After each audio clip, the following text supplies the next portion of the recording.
If you are making a documentary in 2025 and you are still starting out your interviews like this, I saw the real Sam for a moment. And then he went into his glazed over look that he does. Yeah. Dario's up front and he's just always looks like this. And I get it, like AI feels like such a humongous beast to try to put in a cage at this point. Like the toothpaste is out of the fucking tube. It was shocking to learn that Sam Altman was on the list for the Vanity Fair Oscar party. This would seriously be like me showing up to my baby daddy's family reunion. Jess is back. Jess, I missed you so much last week. Thank you so much for holding the fort down. You know, I recorded an hour of just me ranting, and then I cut it down to 30 minutes. But the fact that I was able to just sit there talking to myself for a full hour was both disturbing and impressive. You're so good at it, though. And I feel like people really responded to your episode. I have said this before. When we started this podcast, we were like, this can be like an AI podcast for females. And our audience is like 80% men. And originally we were like, where are the girls? Where are the ladies? And now we're like, it's okay. We're happy here with our dudes. We're sinking into it and it's kind of fun. It's a total sausage fest over here, you guys, and we love it. I'm so grateful for everybody who's following and liking and commenting. It's very exciting for us. We should talk about this for a second because I think the comments that we did get on your video, which was about how the algorithm helped perpetuate your feelings about men, and the comments you got back were just like from men who were like, thank you so much for having a nuanced take on this. That's what made the most impact, is that you were able to look at it, step back and look at how the algorithm and how AI has separated men and women. And that like really resonated with men in particular. And that just further emphasizes my point that I feel like, I think we're going to be responsible for the next baby boom, you and I feel like we're going to bring men and women together. And we're going to bring men and women people are going to together. have babies again. Yes, I hope so. I hope that we can start to close the gap between men and women, because I've said this before, I really don't think it's helping anything for us to hate each other. It's not helping. Keep talking to us, you guys. We love you.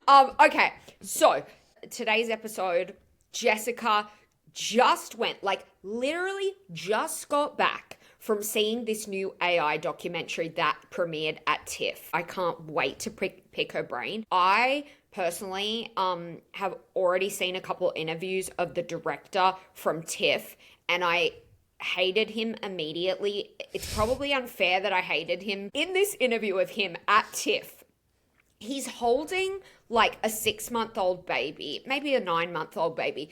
It's obviously his son, but the baby's crawling all over him. I immediately thought, why the fuck is he holding this baby? He's trying to get attention. And like, if a woman comes in holding their baby, which some, people will do that, and it's kind of a statement, or, they'll bring, if they're in parliament, but listen, I could just be being an absolute bitchy hater. Like, maybe I'm just boosting the algorithm for us to all hate each other. And I'm like, men shouldn't even be allowed to hold babies in interviews because they didn't. What am I doing? Right after I said I'm trying to bring men and women together, I'm out here shitting all over this guy for holding his son in an interview and me calling it a publicity stunt. Look, we'll talk further about the documentary and what we think this director's motives were. Okay, on to my massive screw up. Oh my God. To be fair, this wasn't really my fault. Well, it was my fault. Well, I'll let all of you guys be the judge. It does involve Claude at some point. Ooh. And Claude completely throwing me under the bus. So last weekend, I was texting with my very good friend. He was at a baptism, and this dear friend has had an ongoing sort of like ongoing beef with his sister. His sister has been quite of a, what's the word? Sort of like emotional terrorist with the whole family. And I've been friends with this particular friend for almost 20 years. So I've seen the evolution of the sister.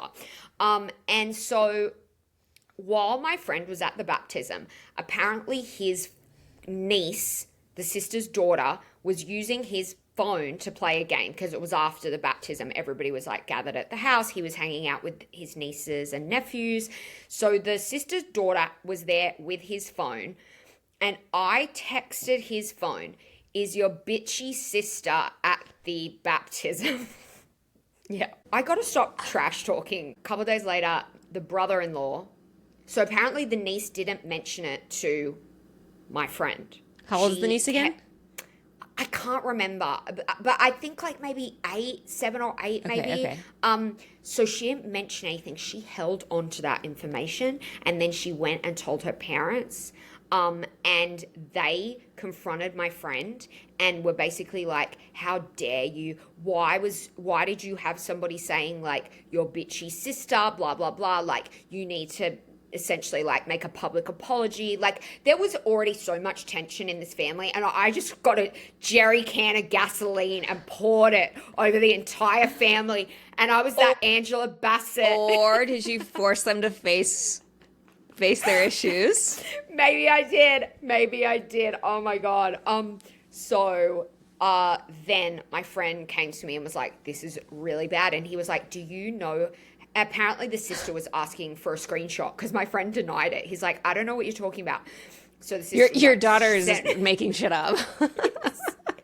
So the sister asked for a screenshot, and so I was like, "Oh my God, I don't think I can do it," because when you try to edit a text message in iMessages, it pops up saying edited if you've edited it. And so I was like, "Look, I've got to." Oh, so you were just ready to like completely help him dispose of the body. You were like, "Yep, let's do it. I'll get the shovel." 100%. I was digging the graves. Like I was just digging the shallow graves.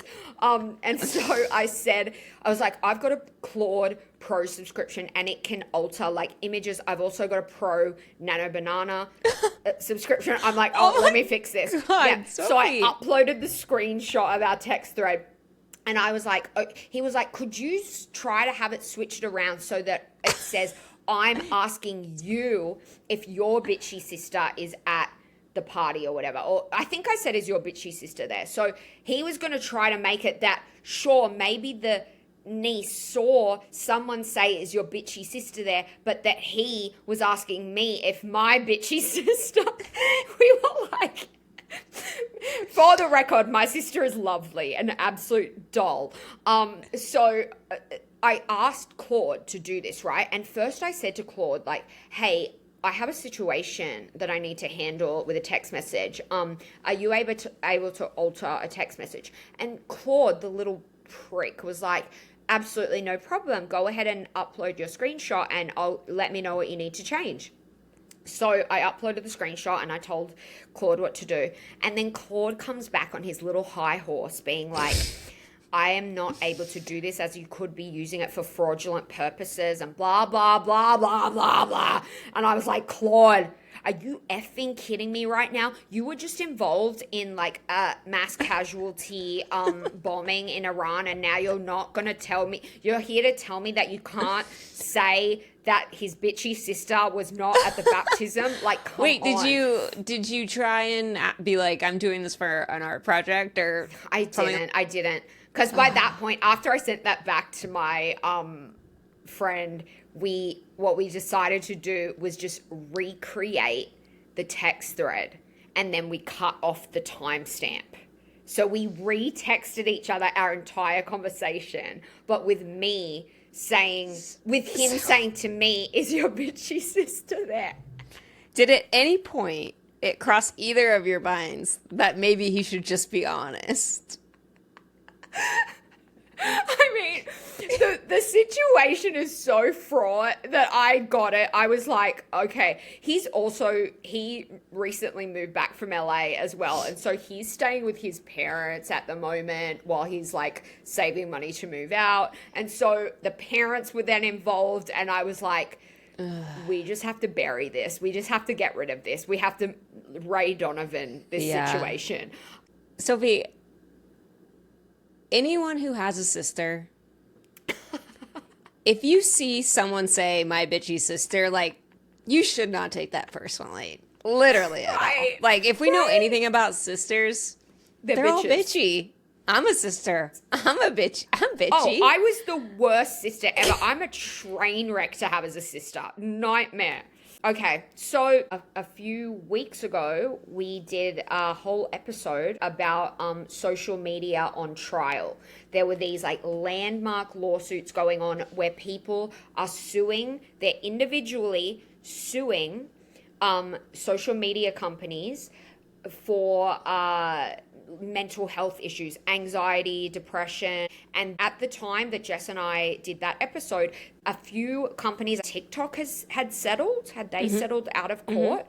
TikTok had settled, but Meta and a bunch of other companies were going to trial. And we were like, wow, if they are found guilty, this is going to open the floodgates, like just absolutely open the goddamn floodgates. Because as we know, if you can cite a previous case that is like your case that had an outcome in your favor, that's huge. Breaking news, or by the time we post this in a few days, it won't be fully breaking news. The jury found Meta and Google guilty for damages, for addictive design, and they've been ordered to pay this first woman who sued them $3 million. So that is fascinating, and I am so curious to see now whether everybody else tries to get their $3 million. Like, we're all addicted here. We are all addicted. They are going to try to appeal it, I think. $3 million that's like pocket change for these guys, but if there's a line behind her of hundreds and hundreds and hundreds of people, then that's going to add up really fast and be an amazing deterrent for these social media companies and the shit they're trying to pull. Yeah, it's a huge deal. Anyways, we will stay on top of that. Without further ado, Jess, do you want to tell us about the movie that you literally just stepped out of at the cinema? Yes, I went to go see the movie, The AI Doc. It's called The AI Doc. Actually, there's a full title. Let me look it up. I forgot it. It's such an obnoxious title. I know. It is the most obnoxious title. Like, the title of this documentary is The AI... I have to look at my phone to remember it. That means you have a bad documentary title. The AI Doc, or How I Became an Apocaloptimist. Okay. Oh my God, Sophie. Okay, so... Tell me everything. Okay, I know we're here to talk about the content of the documentary, but as you and I are in the industry, I've got to shit on the filmmaking for a second. I didn't hate it. I'll just say I didn't hate it. Okay. But if you are making a documentary in 2025 and you are still starting out your interviews like this...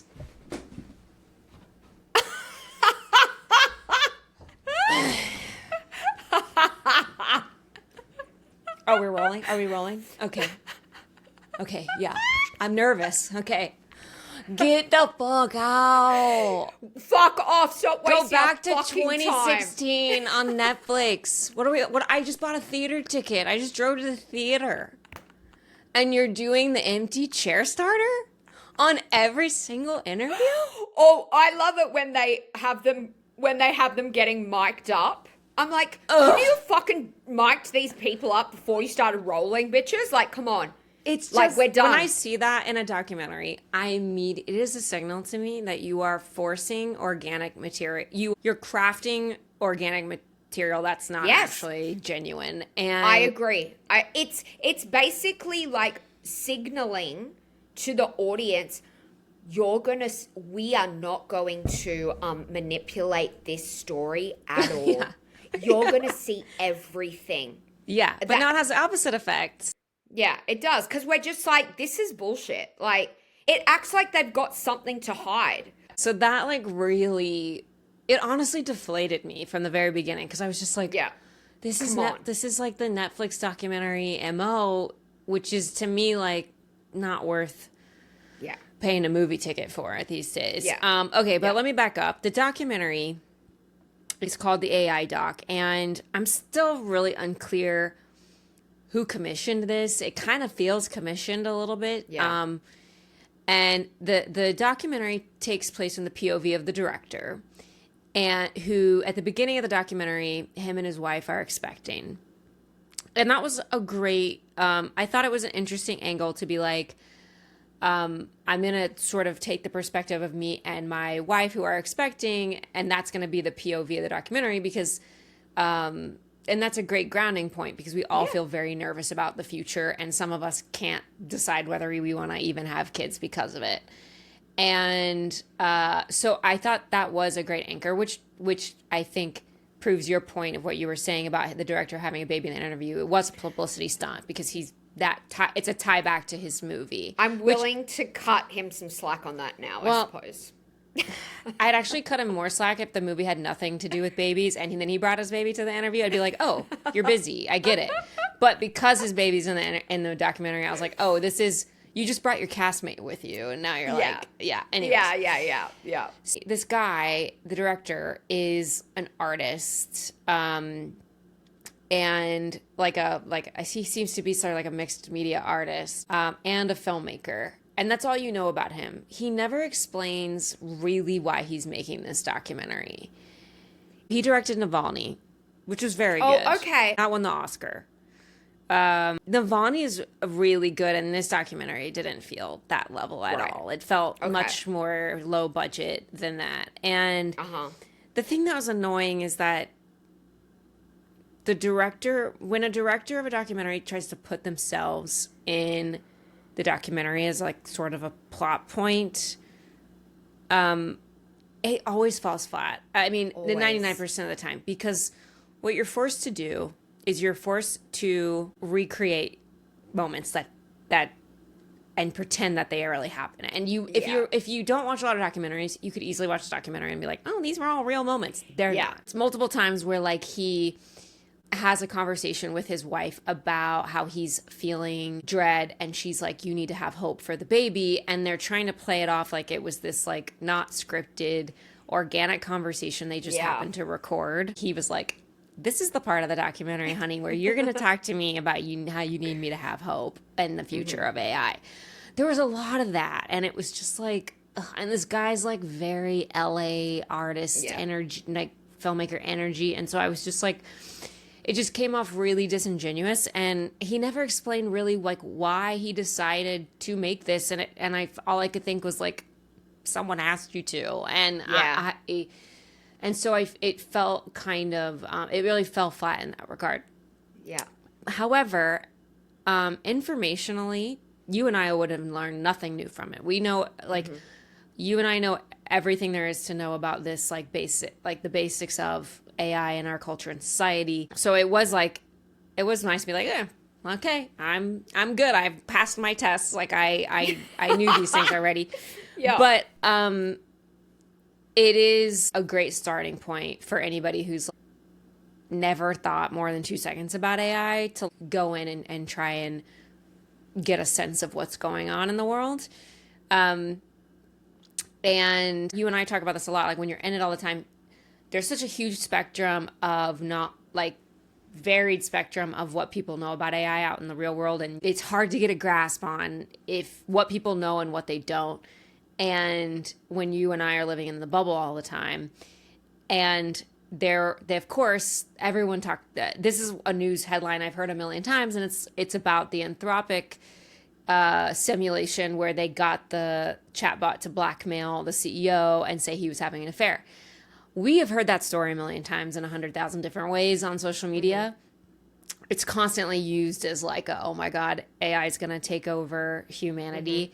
And for those who are listening and don't know, Anthropic ran a simulation where they gave a chatbot like access to like a bunch of, fake company files and emails. And then they told the AI chatbot, we're going to shut you down. And then it actively tried to avoid its own shutdown by blackmailing the user and saying, we found that you had an affair with your wife in these emails that were fake, and we're going to use those and expose them to the fake company if you shut me down. It made a lot of headlines, but it was a controlled, simulated like research test. Anyways, it got brought up in the documentary, and I heard a guy behind me in the theater go, and I was like, oh yeah, like, we're like, this is still new. Like, people are going to go to this movie and learn a lot about this stuff. Mm-hmm.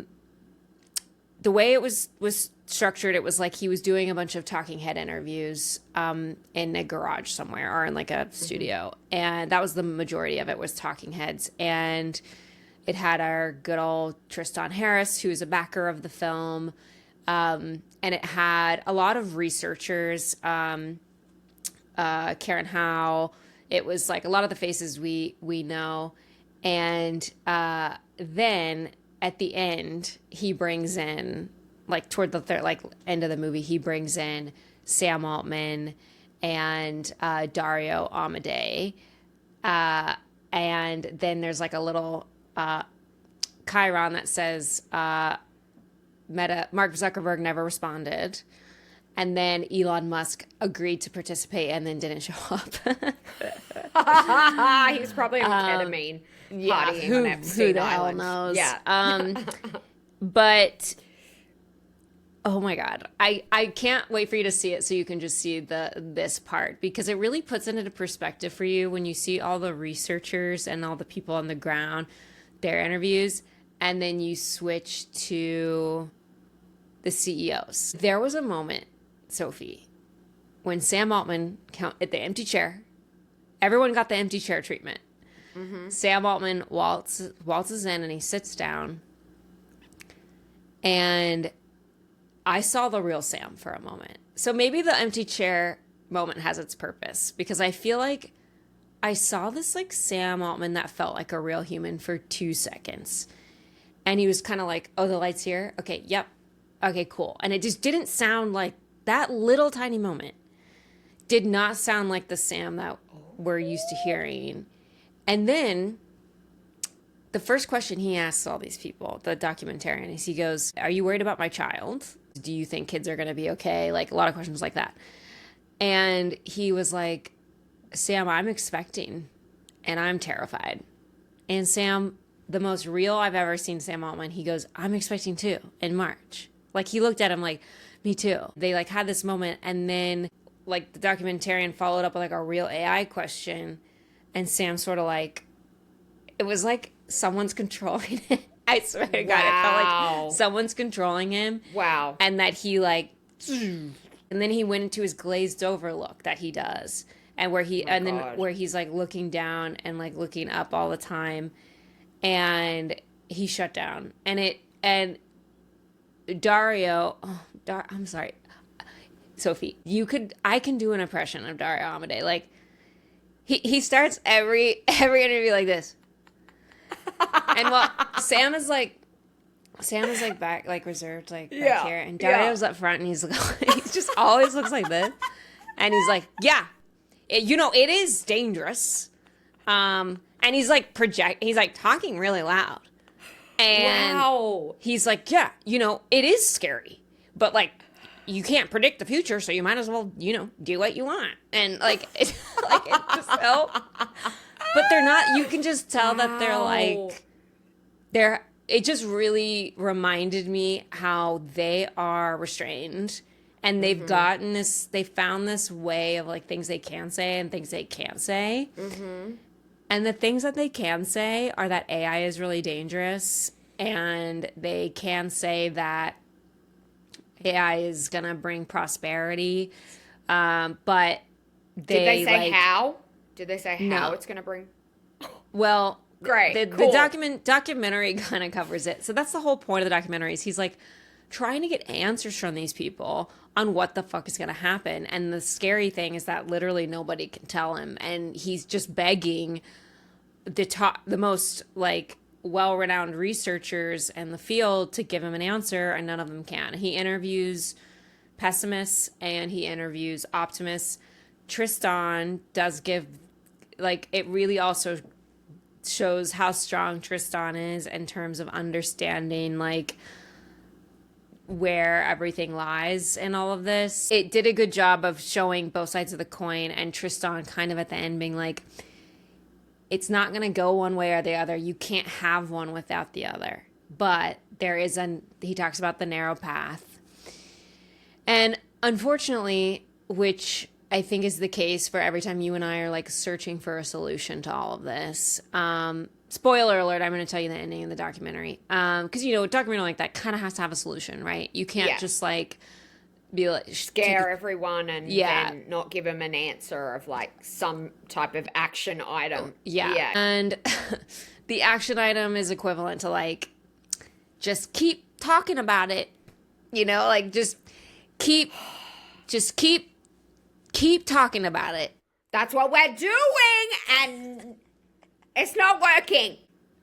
Go to takeaction.org right now to take action, and it's like, I haven't even gone there. I think I went to the website a few weeks ago, but it's like, that is important. It really is important, because the only thing that moves the needle is political will. And if you have exactly the case with the Meta and Google, the only reason a jury found Meta and Google liable is because there is political will right now that freaking hates Mark Zuckerberg. And someone even booed him when his name came up on screen. So I was like, boo. Love it. And I almost did that when Sam Altman came on screen, and then I just said it in my head. I would have done it. There were only 3 people in the movie theater, but they all had something to say because everyone freaking talks in movie theaters now. Yeah, it was basically like, if we all work together, we can move the needle in the end. To what, legislate? To legislate? It didn't even go that far. I mean, they did talk about government involvement, and they talked about how, government is pointing fingers at Silicon Valley and being like, you set the standard. And then Silicon Valley's pointing at the government and being like, no, you set the standard. But the truth is, they're pointing at each other and being like, please don't set the standard so we don't have to follow standards. Yeah. The thing that was really disappointing is that the documentary didn't mention the economy at all. It did mention the environment, but it did not mention the spending or the economy, which I think is a massive part of this. It's like, none of this works out for anybody. Both sides lose if our entire economy crashes. So otherwise, it covers the bases pretty well. I think it's a great start if you're like, want to just get the lay of the land on where things are. And he did a great job of expressing what majority of people are feeling. Is AI net good? Is AI net bad? The other thing that the documentary did not discuss is that the technology is limited. And I feel like that is such an important topic, like, and a signal a little bit that this is a big AI ad. Even though there was some honesty in the documentary, like, I do feel like at the end of the day, the only reason Sam Altman and Dario Amodei agreed to do this documentary is because at this point, any press is good press for AI. If you hate it, investors will come. If you love it, investors will come. If you feel in the middle, that's actually worse. Like, you know, if you have no opinion on AI, or if it's not making you feel, it's just like it's the attention economy. It's working the exact same way. Like, now, you know, our economy used to be based on like data, and now not just social media, but our entire economy is based on like cracked out tech bro attention.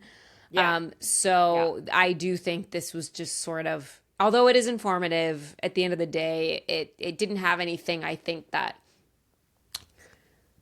it didn't have anything groundbreaking in it, and it didn't have any it didn't go deep on the economy or the limitations of AI, which I think there are. It kind of acted like AI was already all powerful and was just always is going to continue to be all powerful and is only going to become this super intelligent godlike being. Like that was everyone in the documentary was in agreement that AI is going to be godlike intelligent, and humans will be fucked on that sense forever. This plays into a little bit of your conspiracy theory that you had earlier this week about our boy Tristan Harris. You're starting to wonder. So for those of you who don't know, Tristan Harris is probably the most outspoken person about AI. He's the one out. He's on all the podcasts. He was on Oprah podcast this week. He's been on all the late night shows everywhere. He's like the spokesperson for how we have to fight against AI. And Jess, earlier this week, you texted me and you said, I'm starting to have a conspiracy theory that Tristan is like a plant, that he is actually like so Tristan was an investor in this documentary, right? Yeah. I think Center for Humane Technology backed it, which is his company. And it sounds like this is just projecting more of that idea of like the technology is so powerful that it has the potential to extinct humanity as we know it. So after seeing the documentary, are you more convinced in your conspiracy theory? I think I'm more going back to my like, okay, let's be reasonable, Jessica. I think it's more that he is a good guy, but happens to play a beneficial role for Silicon Valley, and that he knows this, and that he can have his cake and eat it too. Because if you were outspoken about AI and you were genuinely causing problems that hurt OpenAI or Anthropic's progress, you're gonna be screwed. He's somehow able to coexist in this tech world. Like he's from Google, he lives in Silicon Valley, he's very connected, he's in all the like tech meetings and the press, like he's doing all the press or whatever.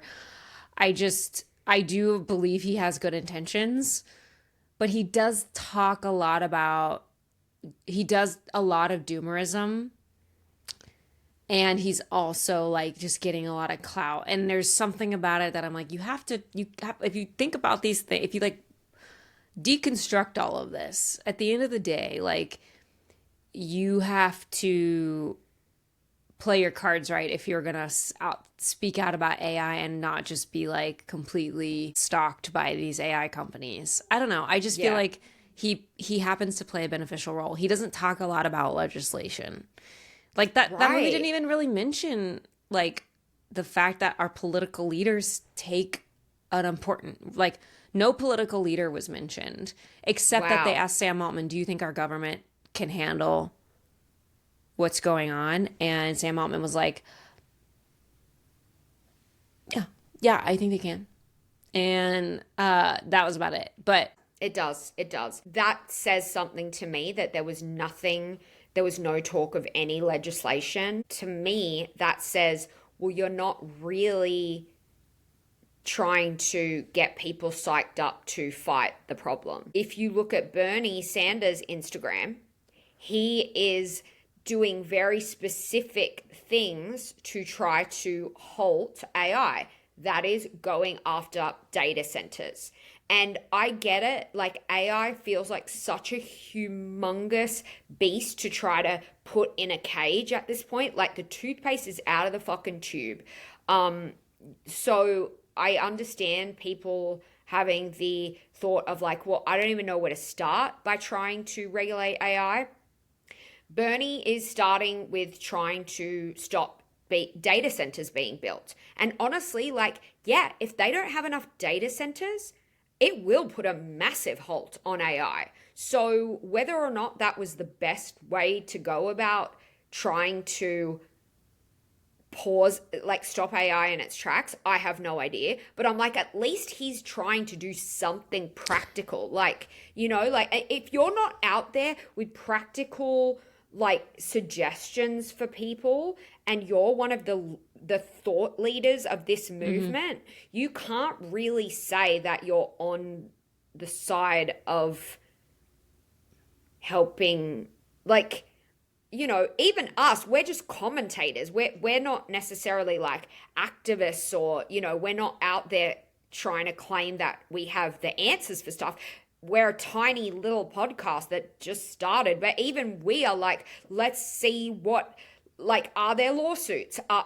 Trying to follow the legislation. If Tristan's talking about this narrow path, like, Tristan, get us on the path. I know.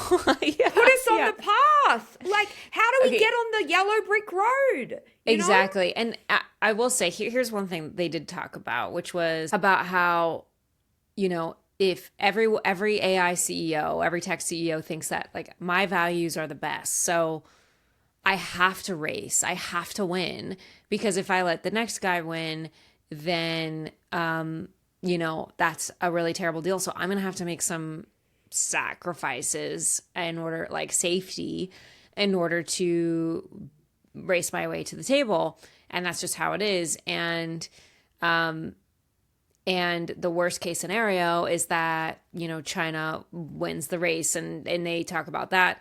They said that the only way this plan, like if a plan can come into place that works for the world, is if all of the big AI leaders around the world get together and cooperate, which I do agree. Like that, I do think that would solve it. We've done that before.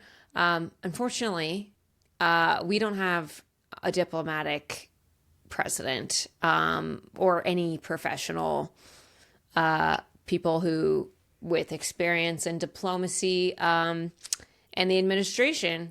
Like, China isn't exactly known for being super reasonable at like anything, really. I don't know, right? Sophia. I feel like, have you seen the movie Dick with Kirsten Dunst and so many years ago, Michelle Williams? Yeah, so long ago.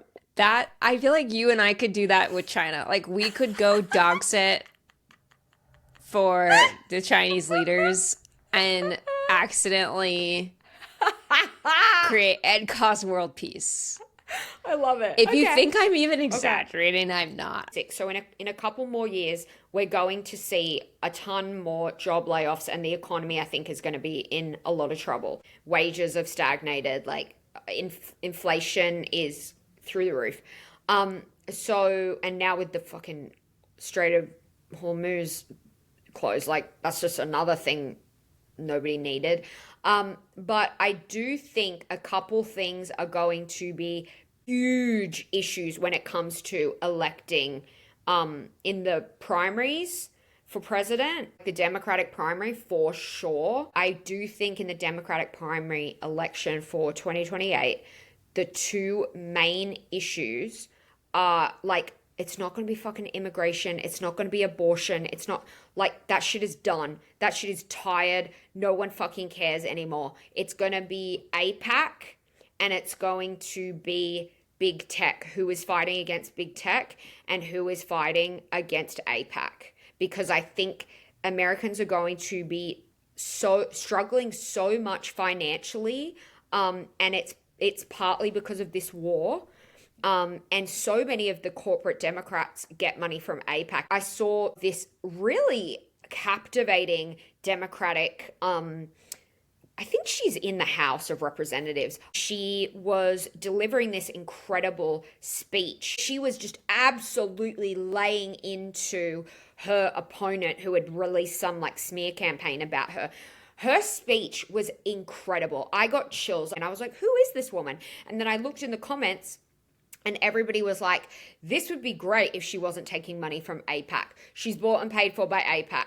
And all these corporate Dems who are bought and paid for by APAC are going to be so out. Like, this war has just made everyone be like, we have to stop wasting money on Israel. We have to stop being in bed with Israel because Benjamin Netanyahu is a total sociopathic, like, war criminal. And I think, this is my prediction, I think big tech and Silicon Valley is going to become just as much of an issue for people at the ballot box as a. And when we get closer to the midterms, which I do think the Democrats are going to clean house. I think so. I think so. We will do a deeper dive into which politicians are regulating AI. And the other thing too is it is a bipartisan issue. So it's like there will be, in some cases, Republicans going harder than Democrats. So even I think we'll probably cover who's regulating AI, but listeners will have to weigh that against. Unfortunately, it's going to be like, wow, this politician really wants to regulate AI. Oh, also, you can't get an abortion. You have to, you have to give up your voting rights. All right, Sophie, we are not just covering politics and big tech. We are also a pop culture podcast. AI is politics. AI is tech. AI is... It's everywhere and everything. Yes. Yeah. The point being that it's also very much embedded into our pop culture. And if you ever want to get like a temp check on AI, it's good to check what our modern day celebrities are up to. We love talking about all the serious bullshit, but also I love to see celebrities and their run-ins with artificial intelligence. God, I love it. It's so fun. We haven't covered a lot of this, and some of it's been going on in the last few weeks. So I'm just going to sort of speed round with you, Sophie, and sort of like throw some things at you and get your thoughts. The Oscars took place a few weeks ago. And if you don't know, after the Oscars, there's a party called the Vanity Fair After Party. And it's arguably more important than the Oscars themselves. Getting an invite to that party is a big deal. All the A-listers go, which was why it was shocking to learn that Sam Altman was on the list for the Vanity Fair Oscar party. Who invited that loser? I was shocked to hear that he got invited. Me too. Who wants this guy at the Vanity Fair Oscar party? Because if I were Sam, I would not be miles near the Vanity Fair Oscar party while public opinion of AI is where it is. This would seriously be like me showing up to my baby daddy's family reunion. You do not go where you're not wanted. Like, read the fucking room. It's like you showing up at your baby daddy's family reunion because you want to improve their opinion on you. Like, why? Yeah. How are you gonna go about that? Yeah. Seriously, go around schmoozing, like doing shots with his grandma, being like, we can still be friends. No, the damage is done. Like, he must have really pulled some strings to get in there because Hollywood does not want to hang with AI right now. There's a couple dudes. So within Hollywood, we see there's some stars who will branch out to becoming like big time entrepreneurs. Generally, the way this goes is that women will start their own beauty line or skincare line if they're like big time celebrity who wants to become beverages. Yes, true. Beverages, skincare. Men will often branch into tech stuff. I know Ryan Reynolds, who gives me huge ick, is a founder of Mint Mobile, and Ben Affleck and Matthew McConaughey, they're investing in AI in multiple different ways.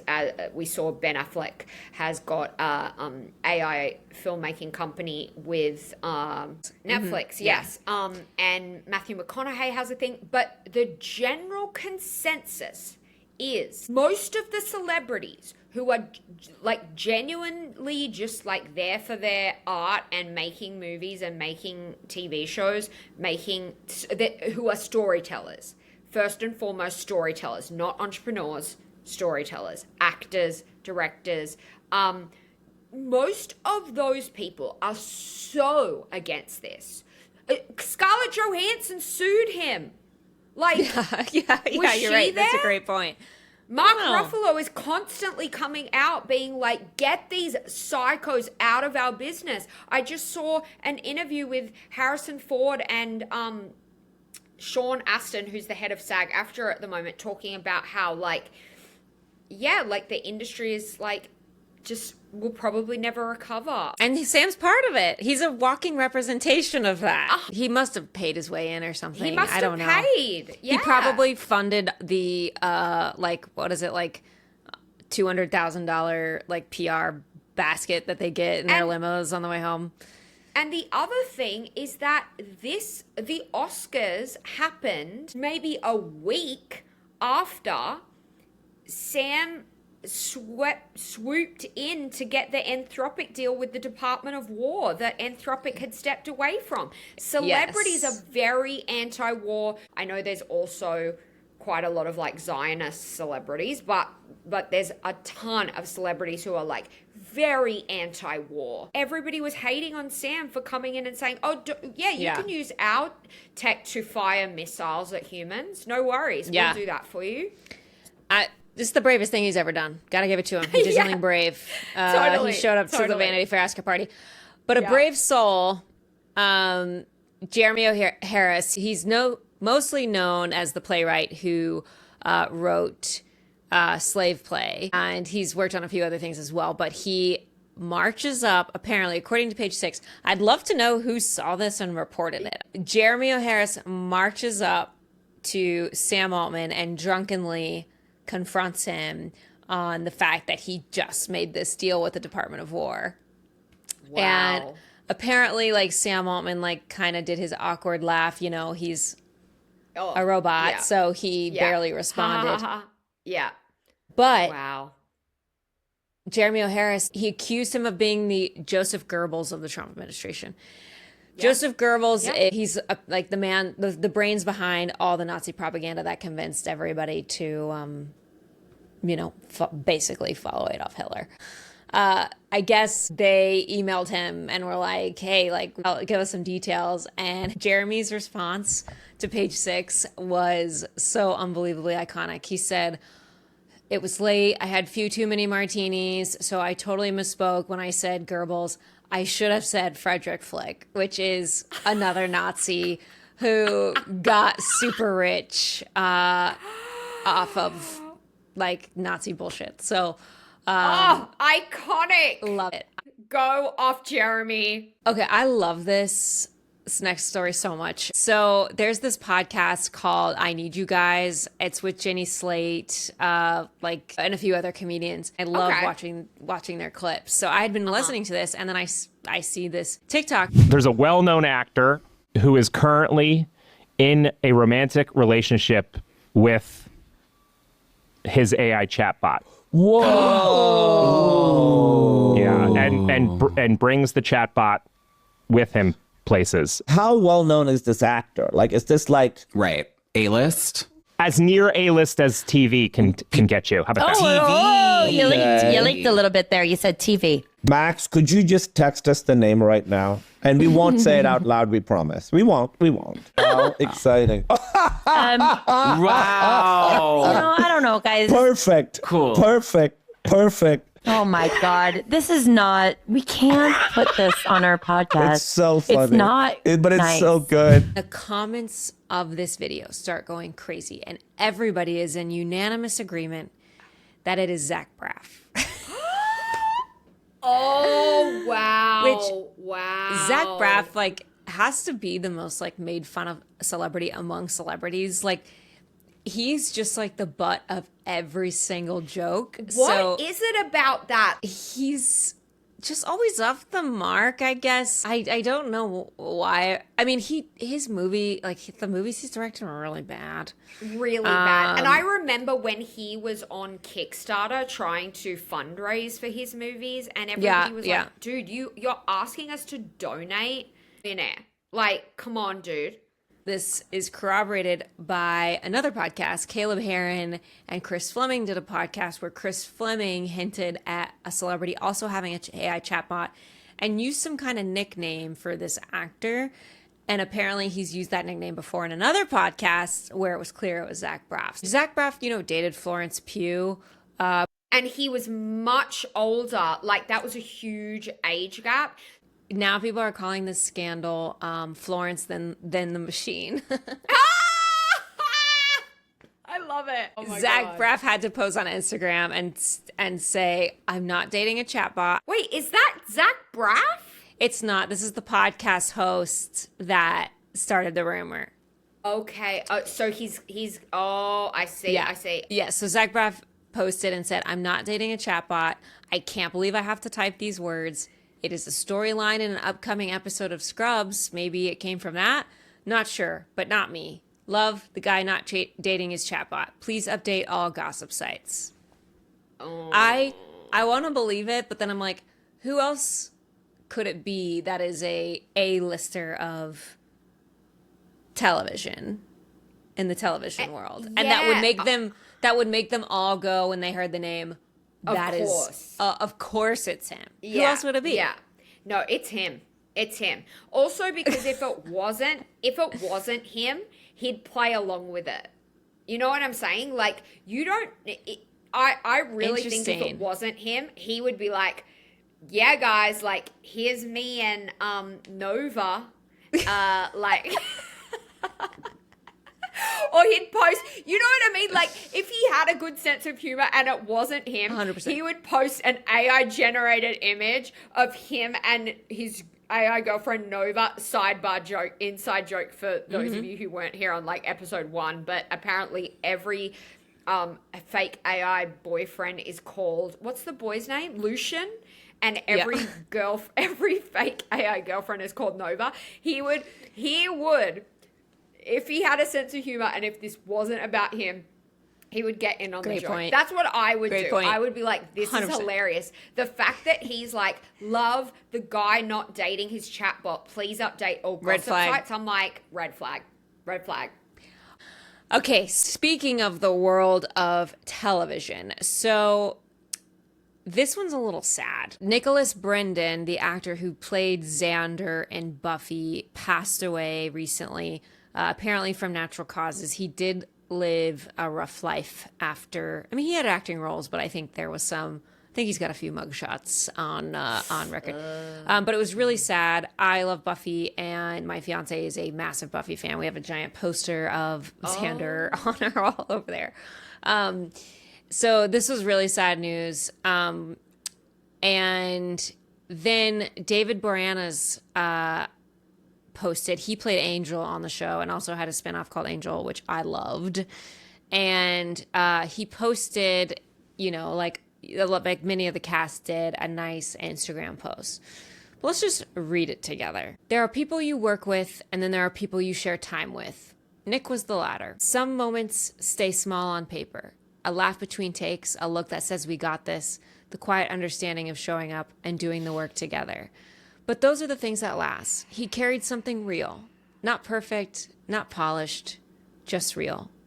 And in this business, that matters more than most things. We don't always get to choose how long someone stays in the story, only that they were here. And he was. Rest easy, brother. Some people leave a mark without trying. Chat. That's chat. It's ChatGPT specifically. Oh, man. This is, all he did to polish this was to prompt it to remove the M dashes. Like, that's literally the only review. It does feel like copied and pasted and then like broken up into stanzas. Yeah. Not perfect, not polished, just real. I mean, that's chat. Oh, that's chat. That's chat. That's the dead giveaway. Also, the quiet understanding of showing up. That's chat. That doesn't mean anything. Like, I know he meant well, but it did, like, I see people use ChatGPT in moments of, like, personal connection. And a lot of people will say, the argument is, like, some people don't know how to express their feelings and they need help expressing them. And that's what Chat's doing in this situation. I would argue a memorial post is like the one situation where like, or a love letter of any kind. Or wedding vows. Don't do it for your wedding vows. Even if you're a bad writer, that's okay. I think that's not, good writing is not a fact, like not a factor when it comes to expressing your love for somebody, because you could be a bad writer and still be like, I love you so much. And that's like all you have to say. Like, you know, I mean, I just, That's it. I feel like all you have to say. Yeah. that what instead the message if you're going to post this on Instagram, you're posting it for people to see. And I think the message you're instead giving is like, I have to do this because I was on the Buffy cast. So I outsourced it. Yeah. Yeah, it's not a good look at all. Did he speak out and did he address this at all? I went to his Instagram and I can't find the post anymore. So this is from Reddit. So I think he might have deleted it.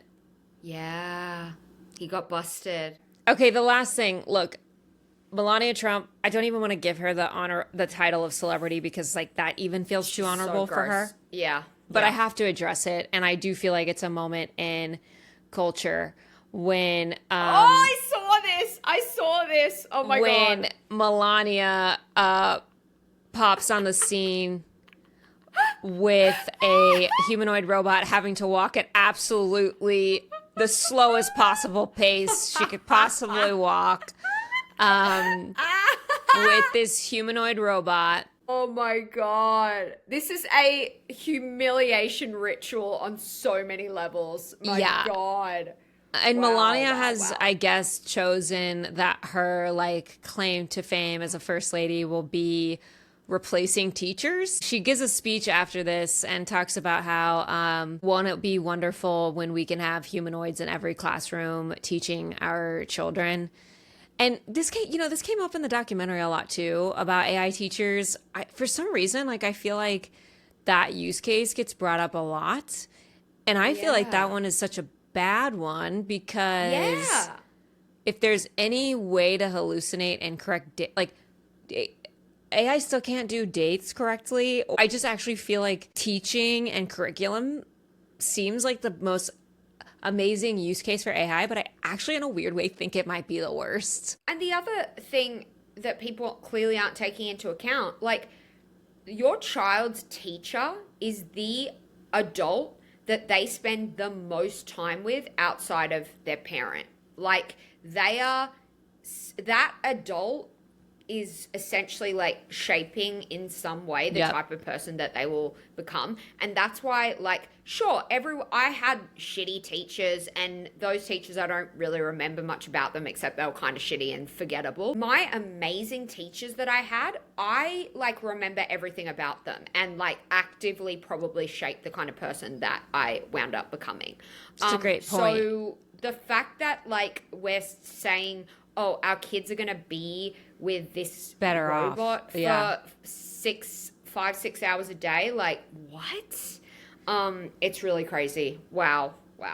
You know, there was a big AI school that started called like Alpha School, and it's supposed to be like the AI accelerates learning so much that they get they only have to do learning for two hours and then they get the whole day free. I think people really underestimate how much factual information it gets wrong about dates, locations, names, events. Even if it gets to the point where like it is not getting that data wrong anymore, I think it will be like hopefully not replacing teachers, but a tool that teachers themselves can use. But it's a similar thing with doctors. Like you hope that they can use AI to help them be the best doctors they can be. But at the end of the day, you don't want a robot delivering the news to you that you have terminal cancer. You know what I'm saying? Totally. Like it's like there's a certain element of human connection that is a part of life that you can't have a robot doing that stuff. Yeah. If a kid gets like pees their pants in class and is crying, a kindergartner, like what is the robot going to do? Like, you know, like it's we're going to be so screwed if we really genuinely do let humanoids replace humans like in areas where they shouldn't be where there. children are around. Yeah. I do want to talk about something for a second that's been really bothering me about this, and then we'll wrap it up. Let's just do a thought exercise for a second about this. So we're saying that AI gets shit wrong now, but it eventually will get things right when it gets better. It's been trained on a ton of data. If there's a specific type of data on the internet that is like pretty consistent, it's like news and history and events. Like you can Google before AI and a Google AI overview, you could look up a date of an event and find out the right date. And now an Google AI overview or even ChatGPT, there's a likelihood you'll get the wrong date or the wrong name, even though it's trained on the data that we could easily Google and probably get the right answer. There's this consensus that it will get better. But if you ask yourself, how will it get better? If you train it on more data, that's not going to result in more accurate information, especially when it comes to historical events, because it already has a lot of like really serious hard facts given to it, and it can't reproduce those. Yeah. In addition, the way neural networks work and deep learning, our top researchers don't know how an output gets to its result. We doesn't understand how the AI goes and gets that information and spits it back out. That's why it doesn't give you the same answer every time. It's non-deterministic. You can give it positive reinforcement when you're training it, like good job and bad job. So I guess the only way that it gets better is if you get like every single piece of history in a United States curriculum and reinforce the truth or the negative. But you have to somehow be sure that you are positive. Like you have to go do that for everything in a history book and a textbook and the U.S. curriculum. Like someone will have to make a concentrated effort to go positively reinforce every fact and every piece of knowledge a child might ask a chatbot about the world. Totally. And I don't think that's happening. And I don't think that is going to happen before we bring chatbots into the education space. I've said this before, and I really believe there will have to be some significant AI tech breakthrough, like beyond what we've already had, that is not the same technology we have now, in order to get there. Because whatever's happening now has its limits on even when it has the correct information. And if you're going to tell a neural network all of the things that are true and all of things that are false, that's the same thing as just like building a giant database. That's not AI. That's just like presenting facts. To me, feels like we're all like, it's going to get better, but how? 2 weeks ago, we did our episode about media oligarchy, the Ellisons, and how traditional media now, news outlets under the Trump administration, we're going into like straight up propaganda type situations. So the legacy news media and the stuff that is going onto the internet that these LLMs are going to be scraping from, a lot of that is going to be propaganda. So it's problematic in so many ways. Like my brain's exploding just thinking about it. Once again, we ran long, but we got a lot to say. But for now, we will say goodbye. We will be back next week with more AI. If you hear of any interesting stories and you want us to cover them, slide into our DMs, and we'll see you next week. See ya. Thanks for listening to Artificial Insanity. Don't forget to follow us on YouTube. Our username is @SophieandJess. We're also on Instagram @ArtificialInsanityPod and TikTok @SophieandJess_AI. If you like the show, please hit the follow button, share it with a friend, or leave us a review. Thanks, bye, love ya.